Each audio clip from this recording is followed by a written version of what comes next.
The Great Hall on Nexus Prime buzzed with angry voices. Representatives from 50 different alien species filled the massive chamber, their translation devices crackling with heated debate. At the center of it all sat the humans, looking tired but patient. Ambassador Jake Morrison rubbed his forehead as another alien delegate stood up to speak. The Zalari representative, Tethavar, was a tall crystal creature that glowed blue when angry. Right now he was very angry. The humans ask for too much, Tethavar said, his voice echoing through the chamber. They want bigger ships, more weapons, stronger defenses. Why should we allow this military buildup? Lisa Barnes, Morrison's assistant, quietly handed him a data pad. The numbers were clear. In the last 5 years, human colonies had suffered more attacks than any other species. Pirates, raiders, and strange signals from deep space all seemed to target human settlements first. The insectoid hive mind delegate clicked its mandibles. When it spoke, the voice came from thousands of small creatures speaking together. Humans are aggressive. They seek to dominate through force, Morrison almost laughed. Aggressive? The humans had spent 50 years helping other species solve their problems. Human doctors worked in alien hospitals. Human engineers built bridges on worlds they would never see again. Human soldiers died protecting alien colonies from threats that most council species ignored. Captain Susan Blake sat 3 seats down from Morrison. She commanded the human defense fleet, what little of it the council allowed them to have. Her jaw was tight as she listened to the deep-fin ambassador gurgle his disapproval through his water-filled translation unit. Human ships carry too many weapons, the fish-like creature bubbled. Other species managed with smaller fleets. Blake wanted to stand up and scream. Other species had safe homeworlds protected by ancient defense systems. Other species had allies who actually helped when trouble came.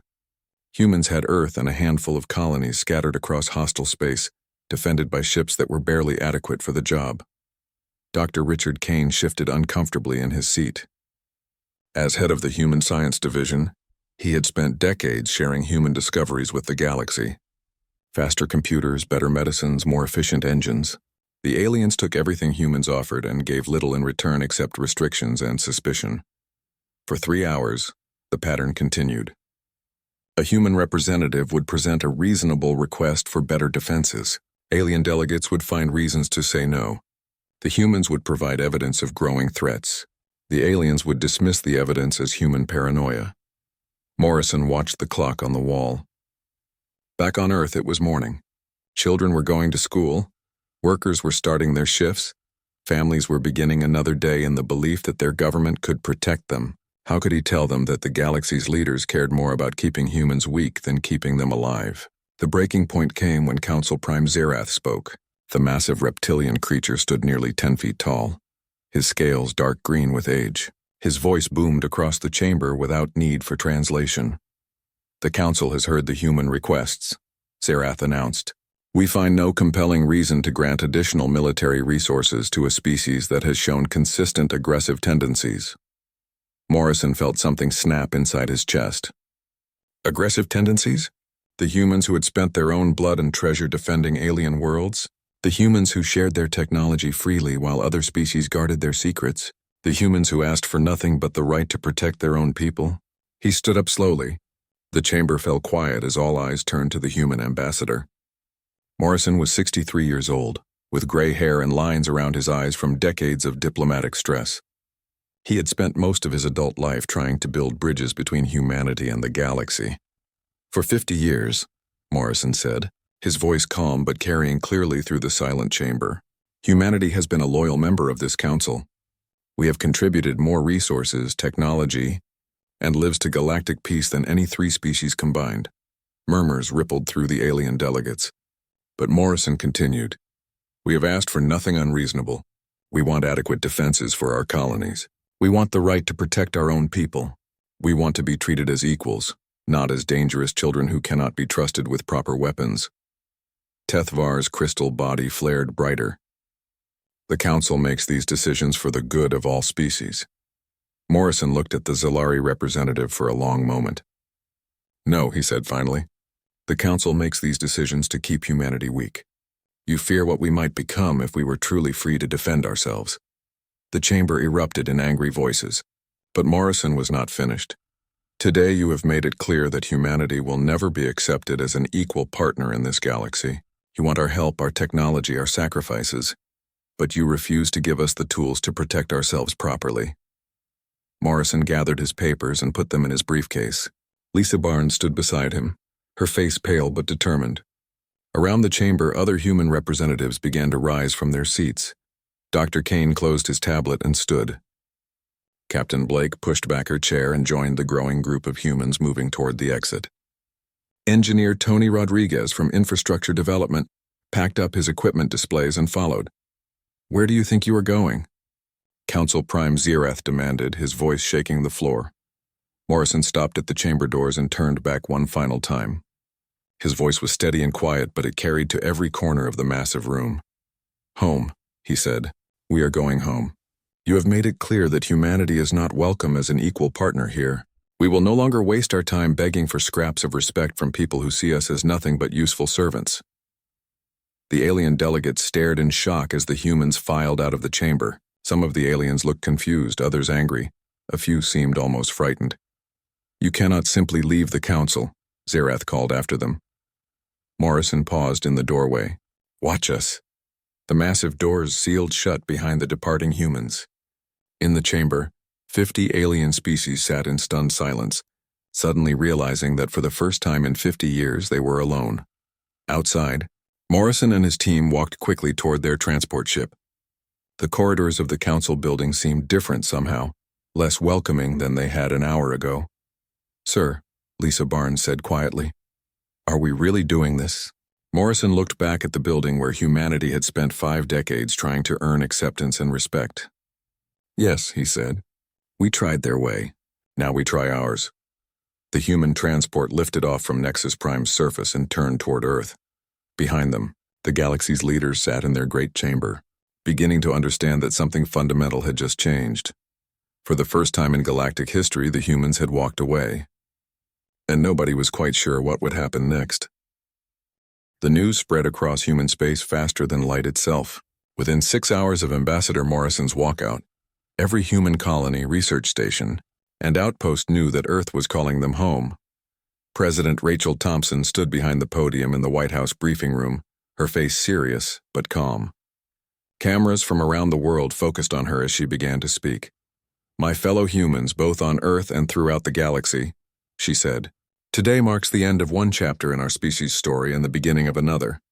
For 50 years we have tried to be good galactic citizens. We shared our knowledge, defended alien worlds, and asked only to be treated as equals." She paused, letting her words sink into the billions watching. "That request has been denied one final time, therefore effective immediately.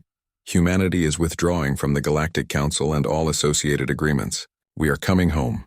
The reaction was immediate and mixed. On Earth, some people cheered in the streets. Others worried about what isolation might mean. In human colonies scattered across the galaxy, families faced difficult choices. Captain Ben Carter stood on the bridge of the HSS Independence, looking out at the stars through the main viewport. His ship was part of the largest evacuation fleet in human history. 30 massive transport vessels and their escorts were moving through the galaxy, collecting humans who wanted to return to Earth's protection. "Sir, we're receiving a transmission from the mining colony on Vega 7, his communications officer reported. "Put it through," Carter said. The face that appeared on screen belonged to Nicole Foster, the colony's trade coordinator. She looked tired but determined. "Captain Carter, I want to thank you for coming all this way," she said. "But my family has talked it over. We're staying." Carter was not surprised. Some humans would always choose to remain where they had built their lives. "Are you sure?" "Once we leave, Earth can't protect you anymore." Nicole nodded. "We understand. This is our home now. We'll take our chances." Similar scenes played out across dozens of worlds. Most humans chose to return to Earth's protection, but some stayed behind as private citizens, giving up their government's support to keep the lives they had built. The evacuation was massive, but efficient. Human cargo ships that had carried trade goods for decades now carried people and their belongings. Research stations that had operated for generations were shut down and abandoned. Military bases were evacuated after their defense systems were destroyed to prevent alien use. On the mining world of Kepler Prime, Engineer Tony Rodriguez supervised the shutdown of the fusion reactors that powered the colony's operations. The reactors were human-designed and human-built. Without human technicians to maintain them, they would fail within months. "Are you really going to leave all this equipment behind?" asked Foreman Pete Collins, looking at the massive mining machines that had turned Kepler Prime into one of the galaxy's most productive worlds. Rodriguez nodded grimly. "Orders are clear. We take people and personal belongings only. Everything else stays." What Rodriguez did not say was that the equipment had been programmed with shutdown codes. Without human maintenance protocols, the mining operation would collapse within a year. Meanwhile, on Nexus Prime, the Galactic Council was struggling to understand what was happening. Council Prime Zerath called emergency sessions daily, but no one seemed to know how to handle a member species simply leaving.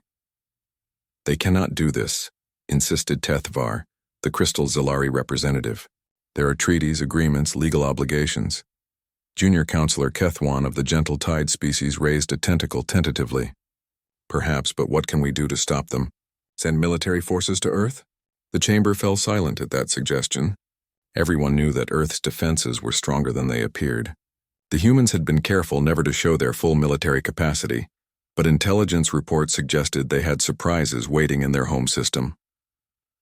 The first problems began appearing within weeks. Trade routes that had functioned smoothly for decades started experiencing delays and accidents. The computer navigation systems used throughout Council space had been designed by humans and were maintained by human technicians. Without those technicians, the systems began to fail. Merchant Captain Vorthan of the Trader Guild found himself stranded in deep space when his navigation computer crashed during a routine hyperspace jump. His ship drifted for 3 days before a rescue vessel found him. "The humans always handled the technical problems," he complained to Guildmaster Dolmeth. "Now who fixes our ships?" Guildmaster Dolmeth did not have a good answer. The truth was that most alien species had become dependent on human technical expertise without realizing it. Humans had a gift for understanding complex systems and finding simple solutions to difficult problems. On the agricultural world of New Harvest, the food production systems began failing without human oversight. The growing cycles had been optimized by human agricultural experts over 30 years. Local farmers knew how to follow the schedules but did not understand the science behind them. Farm manager Beth Williams had been one of the humans who chose to stay behind. She watched sadly as crop yields dropped month by month. "I could fix this," she told her alien neighbors, "but I'm not officially representing Earth anymore. You would have to hire me as a private consultant." The local government agreed, but it was too late for that season's harvest. Food shortages began spreading across several worlds as similar problems appeared everywhere. Back on Earth, the returning humans brought disturbing news. Dr. Richard Kane presented his report to President Thompson's cabinet. "The Council species are more dependent on our systems than we realized," he said. "Their communication networks, transportation systems, even their basic infrastructure relies heavily on human-designed components." Secretary of Defense Maria Santos frowned. "Are you saying they can't function without us?" "Not immediately," Kane replied. "But within a year or two they're going to face serious problems. Food shortages, transportation failures, communication breakdowns." President Thompson considered this information carefully. She had not wanted to cause a galactic crisis, but the Council had made their choice clear. Humanity would no longer accept being treated as second-class citizens. Meanwhile, human space began changing rapidly. The Luna shipyards, freed from Council restrictions on military vessel construction, began producing ships at an unprecedented rate. Earth's orbital defense platforms, long hidden behind civilian facades, revealed their true capabilities. Admiral Kevin Shaw watched from the command center as the new defense grid came online. Weapons platforms that could destroy entire fleets, energy shields that could protect whole planets, sensor arrays that could detect threats from thousands of light years away. "How long have we had this capability?" asked a junior officer. Shaw smiled grimly. "Since the beginning. We just never told anyone." The message was clear. Humanity had never been as vulnerable as they appeared. They had simply chosen to appear weak rather than frighten their galactic neighbors. That choice was over. As the evacuation fleets returned to Earth carrying millions of humans from across the galaxy, the species that had rejected them as equals began to realize what they had lost. The galaxy was about to learn that some bridges once burned cannot be easily rebuilt. And in the deep darkness between the stars, ancient sensors detected the changes in galactic civilization. Something that had slept for millions of years began to stir, attracted by the scent of weakness and division. The real test was still to come. 6 months after humanity's departure from the Galactic Council, the cracks in civilization began to show. Trade Captain Yorthmel cursed as his navigation system failed again. This was the third ship he had lost to hyperspace miscalculations this month.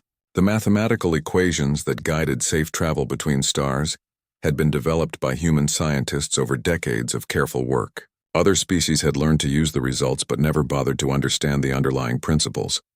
"Send another distress signal," he ordered his crew. "Maybe someone will find us before life support fails." His ship drifted in the void between star systems, one of hundreds that had been lost since human navigators stopped maintaining the trade routes. The Merchant Guild estimated that 40% more ships were being lost compared to the previous year. On the industrial world of Korath Prime, Master Craftsman Dalmeth stared at the silent factory floor in frustration. The manufacturing systems had been running perfectly for 15 years, producing everything from basic tools to complex electronics. Then the humans left and everything started breaking down. The problem was not that the machines were poorly built. Human engineering was actually quite reliable. The problem was that no one else truly understood how the systems worked. The local engineers could follow maintenance schedules and replace worn parts. But when something went wrong with the core programming, they were helpless. "Have you tried turning it off and on again?" suggested Junior Engineer Polkan Dalmeth glared at his subordinate. "We have tried that 17 times. The problem is deeper. The humans designed these systems to work together in ways we do not understand." Similar scenes were playing out across the galaxy. Food production systems optimized by human agricultural experts began failing. Communication networks that relied on human-designed protocols started experiencing delays and breakdowns. Even simple things like waste management systems began backing up without human technicians to maintain them. The Zalari homeworld faced a different kind of crisis. Their crystal cities had been powered by fusion reactors designed and built by human engineers. As the reactors required maintenance that only humans understood, power outages became common. The beautiful crystal spires that had glowed for centuries began going dark. Tethvar, the same representative who had opposed human requests in the council, now found himself sitting in a dim chamber as his home city's power grid failed again. "Perhaps we were too hasty in our judgment of the humans," suggested his aide, a younger crystal being named Sithral.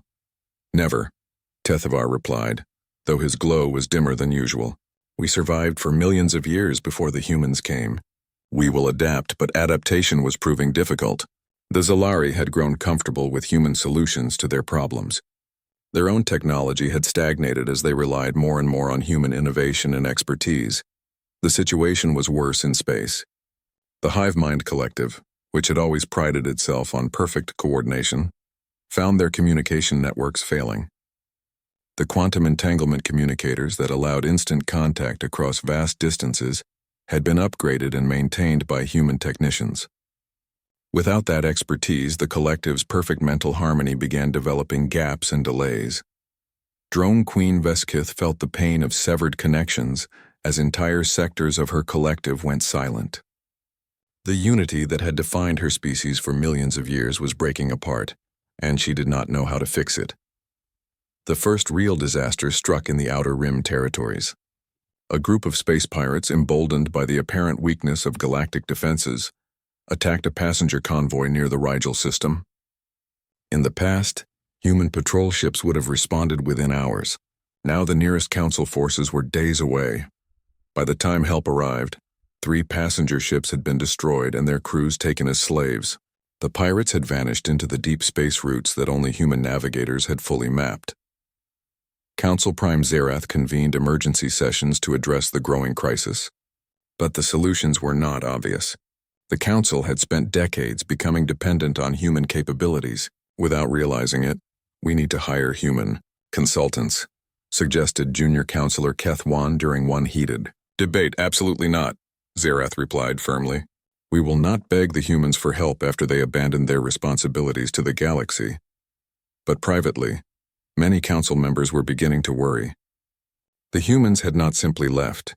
They had taken with them the knowledge and skills that kept galactic civilization running smoothly. Meanwhile, disturbing reports were coming from the deep space monitoring stations. Strange signals were being detected from regions that had been quiet for millennia. Ancient automated systems were activating in sectors that had been empty since before any current species had achieved spaceflight. Dr. Vorthan, a deep-fin scientist, presented his findings to the Council Science Committee. "The energy signatures are unlike anything in our databases," he gurgled through his translation device. "The pattern suggests technology that operates on quantum mechanical principles we do not understand." Committee Chairman Zephyr, a reptilian being similar to Zerath, studied the data with growing concern. Could these signals represent a new species attempting to make contact? Possibly, Dr. Vorthan replied. But the energy levels suggest something much more powerful than any known civilization, and the signals are moving toward the galactic core. The scientist did not mention that similar quantum mechanical research had been a specialty of human physicists. The humans had been studying these exact types of energy patterns for decades, developing new technologies that the Council had dismissed as too dangerous or unnecessary. On the hive mind homeworld, the collective's greatest thinkers struggled with the same data. Their shared consciousness, weakened by communication failures, could not achieve the mental unity needed to solve complex problems. Worker-thinker Zichthal buzzed with frustration. "The patterns are familiar somehow, but we cannot place them. It is as if we are missing a piece of the puzzle." The missing piece was human knowledge. Human scientists had theorized about ancient machine civilizations that might have existed in the galaxy's distant past. They had even developed weapons that could theoretically work against quantum phase technology, but that research had been shared only reluctantly with the Council, and never in complete detail. As months passed, the crisis deepened. Trade networks collapsed as ships continued to disappear. Industrial worlds ground to a halt as their human-designed systems failed. Food shortages became common as agricultural optimization broke down. The proud species that had ruled the galaxy for millions of years found themselves facing problems they could not solve alone. And in the darkness between stars, something ancient and terrible was waking up, drawn by the scent of a weakened civilization. On Earth, human monitoring stations detected the same signals that worried the Council. But unlike the aliens, humans recognized what they were seeing. Dr. Helen Wright presented her analysis to President Thompson's emergency cabinet meeting. "They're called void walkers," she said grimly. "Ancient machine intelligences that strip mine entire star systems for resources. We've been preparing for this possibility for 20 years. President Thompson looked around the room at her advisors. "Can we stop them, alone?" "Probably," Admiral Shaw replied. "But it would cost us everything we've built. And if they reach the galactic core..." He did not need to finish the sentence. Everyone in the room understood. The galaxy that had rejected humanity was about to face extinction. And soon the same council that had treated humans as dangerous children would be begging for their help. The question was whether humanity would answer that call. The attack came without warning on a quiet Tuesday morning in the Miriam system. Traffic controller Yen Thara was monitoring routine cargo shipments when her sensors detected something impossible. Massive geometric shapes were appearing in space, seemingly materializing out of nothing. The objects were enormous, each one larger than a small moon, and they moved with purpose toward the inhabited worlds. "Unknown vessels, please identify yourselves and state your intentions," she transmitted on all standard frequencies. The response came not in words, but in action. Beams of twisted spacetime lanced out from the geometric ships, striking the system's defense platforms. But instead of exploding, the platforms simply vanished as if they had never existed at all. Yanthara's hands trembled as she activated the emergency beacon. "This is Miriam Control to all stations. We are under attack by unknown forces, requesting immediate assistance." The message would reach the nearest Council forces in 3 hours. By then, it would be far too late. Fleet Admiral Zenthok received the distress call while his forces were conducting training exercises 2 systems away. The reptilian commander had fought pirates, rebels, and territorial disputes for 30 years. He had never seen anything like the energy readings coming from the Miriam system. "All ships, emergency jump to Miriam system," he ordered. Battle formation on arrival. 27 Council warships dropped out of hyperspace to witness the end of a civilization. The geometric ships which human databases would have identified as Voidwalker harvesters were systematically stripping the planets bare. Massive tractor beams were lifting entire cities into the air, processing them for raw materials, and discarding the remains as cosmic dust. 12 billion sentient beings lived in the Miriam system. Admiral Zenthok watched in horror as their worlds were consumed like food in a processor. "All ships attack formation," he commanded. "Target the largest vessel." The Council fleet opened fire with everything they had. Energy beams that could crack moons struck the Voidwalker ships and simply vanished, absorbed by shields that operated on principles no Council scientist understood. Missile volleys that could level continents detonated harmlessly against barriers that existed in multiple dimensions simultaneously. The Voidwalkers responded with casual efficiency. Gravitational weapons reached across space and grabbed Council ships like toys. Hulls designed to withstand the fury of stars crumpled like paper as the ancient machines twisted space-time around them. Admiral Zenthok's flagship lasted longer than most. The heavy cruiser Dominance had been built to Council military specifications, with armor plating and shields that represented the pinnacle of galactic technology. The Voidwalker weapon tore it apart at the molecular level, separating every atom from its neighbors until the ship became a cloud of component particles. Zenthok had just enough time to send one final message before his ship disintegrated around him. "Council Command, this is Admiral Zenthok. The enemy weapons are beyond our capability to counter. Request immediate evacuation of all core worlds. Tell them the humans were right." The Battle of Miriam lasted 4 hours. When it ended, the system was empty except for cooling debris and the massive Voidwalker fleet moving toward the galactic core. 27 Council ships and their crews had been destroyed without causing even minor damage to the enemy. News of the disaster reached the Council chambers within hours. Panic spread through the assembled representatives as the true scope of the threat became clear. "How many more systems lie in their path?" asked Junior Counselor Kethwan, his tentacles writhing with anxiety. Military Coordinator Vesethal consulted his tactical displays. "If they maintain their current heading, they will reach the Zalari homeworld in 6 days, the Hive Mind core systems in 12 days, and Nexus Prime in 18 days. Council Prime Zerath stared at the projected path of destruction.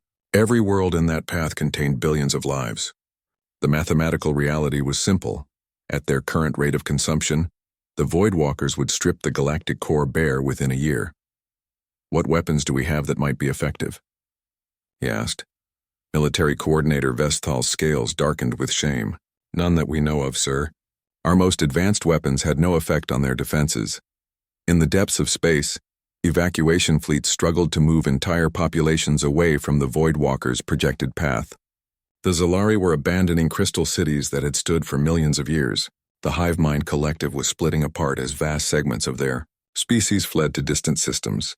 The proud civilizations that had ruled the galaxy found themselves refugees in their own space.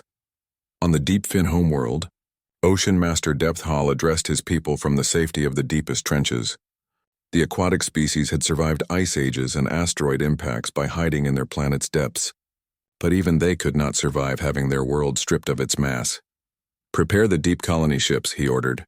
"If our calculations are correct, we have 8 days before the harvesters arrive." Similar scenes played out across dozens of worlds. Ancient civilizations that had never known defeat found themselves fleeing from an enemy they could not fight or understand. The Hive Mind Collective faced a unique crisis. Their shared consciousness, already weakened by the loss of human-maintained communication systems, began fracturing under the stress of evacuation.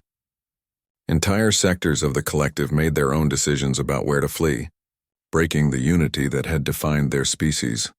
Drone Queen Vesikith felt the pain of her people's fragmentation like a physical wound. "We are becoming many instead of one," she buzzed sadly to her remaining advisors. Perhaps this is how civilizations die, but the worst revelation was still to come. Deep space monitoring stations detected more Voidwalker fleets awakening in distant sectors. The attack on the Miriam system had been just the beginning.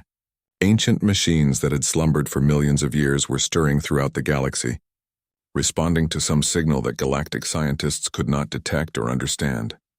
Within days, reports flooded in from across Council space.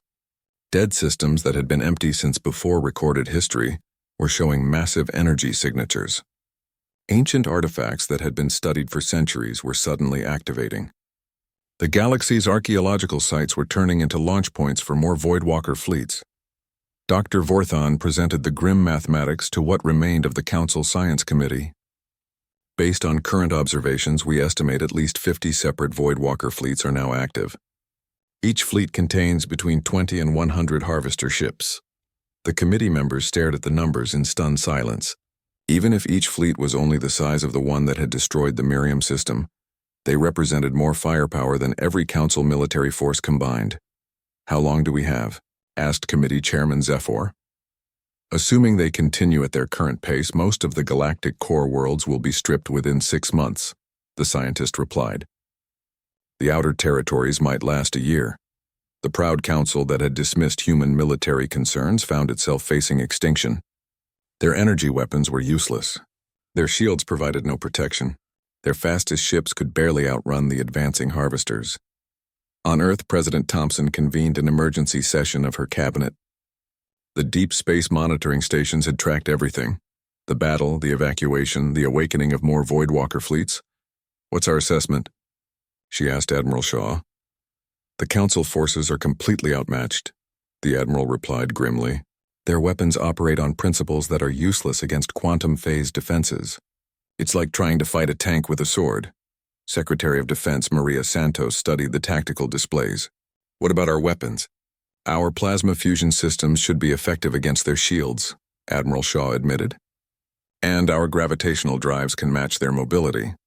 But sir, if we go to war against the Voidwalkers, we're talking about rebuilding our entire fleet. It would cost us decades of progress." President Thompson looked around the room at her advisors. Outside the windows, Earth continued its peaceful rotation, unaware that the galaxy was dying around it.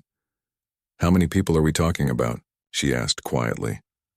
"If the Voidwalkers continue unchecked, they'll strip every inhabited system in the galaxy," Dr. Wright replied. "We're looking at the extinction of trillions of sentient beings." The room fell silent as the weight of decision settled on human shoulders. The same species that had been dismissed as dangerous and aggressive now held the galaxy's fate in their hands. The question was no longer whether humanity could save the galaxy. The question was whether they would choose to try. The message arrived on Earth exactly 2 years after Ambassador Morrison walked out of the council chambers. President Thompson sat in the Oval Office, watching as Council Prime Zareth's image filled the main screen. The massive reptilian leader looked older, his scales dulled by stress and exhaustion. Behind him, the great council chambers were nearly empty, most representatives having fled to protect their homeworlds. "People of Earth," Zarath began, his voice heavy with the weight of desperate necessity. "I speak to you not as Council Prime, but as a fellow being facing extinction. The Voidwalkers have destroyed 47 star systems. Billions are dead. Trillions more will die if they are not stopped." Thompson watched the alien leader's face carefully. There was no arrogance left, no superiority or condescension, only fear and the faint hope that humanity might listen. "The Galactic Council formally requests your assistance against this threat," Zarath continued. "We acknowledge our errors in judgment. We failed to recognize your value as partners and treated you as subjects instead. If you will return, it will be as equals in a truly cooperative alliance." The transmission ended, leaving Thompson alone with her thoughts. Outside, Earth continued its peaceful existence, protected by defense systems that the Council had never suspected existed. Humanity had built a paradise in isolation, free from the politics and prejudices that had driven them away. But beyond Earth's boundaries, the galaxy was burning. The cabinet meeting that followed was unlike any in human history. Around the table sat the leaders who would decide whether humanity would risk everything to save the civilizations that had rejected them. Our deep space monitors confirmed the Council's reports, Admiral Shaw began. "The Voidwalker fleets are stripping systems faster than originally projected. At current rates, the galactic core will be consumed within 4 months. Secretary of Defense Santos studied the tactical reports. "What would a military response require?" "Everything we have and more," Shaw replied honestly.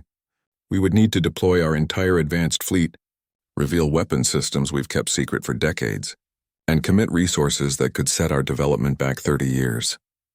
Dr. Helen Wright leaned forward. There's something else to consider. Our analysis suggests the Void Walkers aren't just strip mining random systems. They're following patterns that indicate they're looking for something specific. What kind of something? Thompson asked. Unknown, but based on their movement patterns, they seem to be searching for remnants of whoever built them originally. If they find what they're looking for, they might become even more dangerous. The room fell silent as everyone absorbed the implications. The Void Walkers were not just destroyers, but seekers. Ancient machines following programming that nobody understood. General Peter Collins spoke up from his seat at the far end of the table. Ma'am, there's one more factor to consider. We've been monitoring Council communication channels. Their military forces are completely demoralized. They've lost every engagement with the Void Walkers without inflicting any damage in return. Thompson nodded slowly. The choice before humanity was stark. They could remain safely isolated while the galaxy died around them, or risk everything to save the civilizations that had spent 50 years treating them as dangerous children. What's our military assessment if we choose to engage? She asked. Admiral Shaw consulted his tactical computer. Our plasma fusion weapons can penetrate Void Walker shields. Our quantum-resistant armor can withstand their gravitational weapons. And our ships are fast enough to engage and withdraw before they can respond effectively. Success probability? Against individual fleets, very high. Against all of them simultaneously? Shaw paused. Unknown. We've never faced anything on this scale. The debate continued for hours, but Thompson had already made her decision. She thought about the human children playing in parks across Earth, safe and happy in their protected world. Then she thought about alien children on distant worlds, facing extinction because their leaders had been too proud to work with humanity as equals. Finally, she stood and walked to the window overlooking the White House lawn. Prepare a response to the Council, she said quietly. Tell them we accept their request for assistance. The relief in the room was palpable, but Thompson was not finished. However, make it clear that we return as equals, not as subordinates. The post-war galaxy will be built on cooperation, not dominance by any single species or council, and make sure they understand. This is not about politics or revenge. This is about saving lives. The response was transmitted within hours. President Thompson's face appeared on screens throughout Council space. Her message broadcast to every remaining inhabited system. People of the galaxy, she began. 2 years ago, humanity left the Council because we were not accepted as equal partners. Today we return not as Council members but as allies in the fight against extinction. She paused, letting her words reach across the light years to desperate refugee fleets in evacuating worlds. We never wanted to leave. We wanted to be partners in building a better galaxy for all species. The Void Walkers threaten every form of life, human and alien alike. Therefore, humanity will stand with you against this ancient enemy. The reaction was immediate and overwhelming. On the Zalari refugee ships, crystal beings glowed brighter than they had in months. In hive-mind collective remnants, the shared consciousness buzzed with renewed hope. Even proud species like the Deepfin acknowledged that survival mattered more than politics. Operation Guardian began within days. Admiral Kevin Shaw commanded the largest human fleet ever assembled, led by his flagship HSS Defender. The ships bristled with weapons that had never been seen in galactic space. Plasma fusion cannons that could cut through any known shield, gravitational drives that could outmaneuver anything the Void Walkers possessed, and quantum-resistant armor that could withstand dimension-twisting attacks. But the fleet was not entirely human. Volunteers from surviving alien species had spent 2 years learning human tactical systems. Solari energy shapers worked alongside human gunners. Hive-mind coordination specialists managed communication networks. Deepfin three-dimensional combat thinkers provided tactical analysis. Captain Amy Rodriguez stood on the bridge of her heavy cruiser HSS Guardian as the combined fleet prepared for its first engagement. Her crew was half human, half alien, working together with an efficiency that would have been impossible under the old Council system. Void Walker fleet detected, reported her sensor officer. A young hive mind drone named Cliktha, 12 harvester ships moving toward the Rigel colonies. All ships attack formation. Shaw's voice came over the communication system. Remember, hit fast and get out. We're not trying to win a stand-up fight. The battle that followed would be remembered as the miracle of Rigel. Human plasma weapons sliced through Void Walker shields like paper, while alien crew members coordinated targeting data and damage control. For the first time since the crisis began, the ancient machines took significant damage. But the real surprise came when a damaged Void Walker ship attempted to flee. Instead of pursuing, Admiral Shaw ordered the fleet to let it go. "Sir?" asked Captain Rodriguez over the communication channel. "Let them report back to their masters," Shaw replied. "I want them to know that someone can hurt them now." The psychological impact was immediate. Void Walker fleets throughout the galaxy began changing their tactics, becoming more cautious, more defensive. For the first time in millions of years, the ancient machines had encountered something that could fight back effectively. More battles followed. The liberation of the Vega system, the defense of New Terra, the great chase through the Spiral Arm. Each engagement saw human and alien crews working together with increasing efficiency, their combined skills proving superior to anything either group could achieve alone. The turning point came at the Battle of the Titan Nebula. Admiral Shaw's fleet cornered the largest Voidwalker formation yet encountered, 30 harvester ships led by what appeared to be a command vessel the size of a small planet. The battle lasted 3 days. Human ships darted in and out of the nebula's gas clouds while alien crew members provided tactical support and damage control. Voidwalker gravitational weapons twisted space itself into knots, but human quantum-resistant technology held firm. On the 3rd day, the command ship's shields finally collapsed under sustained plasma bombardment. For the first time, the Voidwalkers attempted to communicate. The message came through quantum-encrypted channels, translated by the combined processing power of human computers and alien linguistic experts. The voice that emerged was ancient beyond comprehension, cold as the space between stars. "The young species has grown," it said. "The galaxy has found worthy guardians." Admiral Shaw stood on his bridge, surrounded by human and alien officers working in perfect coordination. "We defend all life," he replied simply. "Withdraw your forces or be destroyed." The response came not in words but in action. The massive command ship began to glow with an inner fire as its quantum generators overloaded. The explosion that followed lit up half the nebula and sent shockwaves across a dozen star systems. With their command ship destroyed, the remaining Voidwalker fleets began to withdraw to the galaxy's edge.